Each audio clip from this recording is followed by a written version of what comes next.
The statements we're about to show you are from the Holy Quran, and is said to be the official, unchanged, pure word of God, revealed over 1400 years ago. Claiming to be the word of God is a heavy statement, and without proof, or if a single contradiction is found within the book, the apparent word of God will be proven false. So without further ado, let's put the book to the test.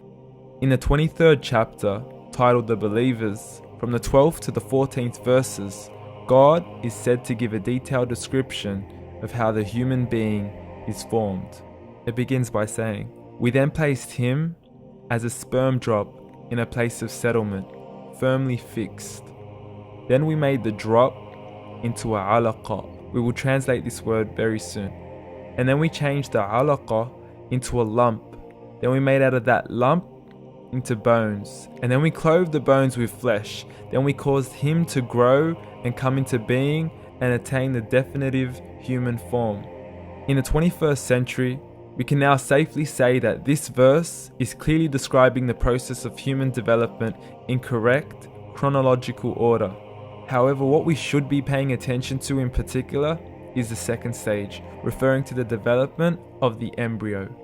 The specific word used to describe the embryo in this verse is the word alaqa.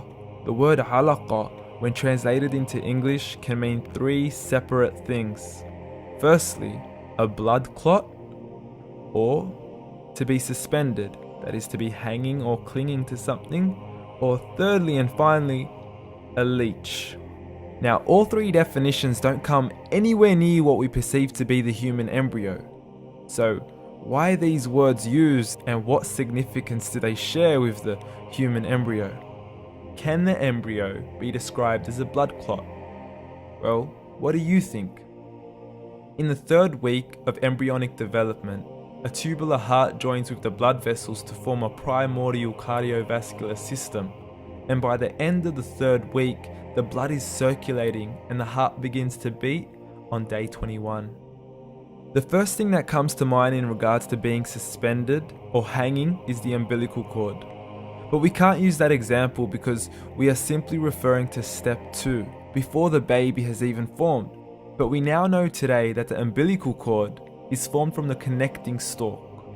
And the connecting stalk is formed as soon as the embryo is formed. The embryo's connecting stalk has even been described by John Allen and Beverly Kramer as an object to suspend the developing embryo in the extra-embryonic column. So an embryo is suspended and does have a strong resemblance with a blood clot. What on earth would an embryo have to do with a leech?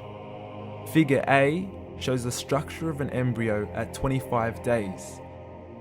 Figure B shows a leech. Now please note once again that the embryo in this stage is no greater than the size of a kernel of wheat. This is an X-ray of the embryo at 22 days.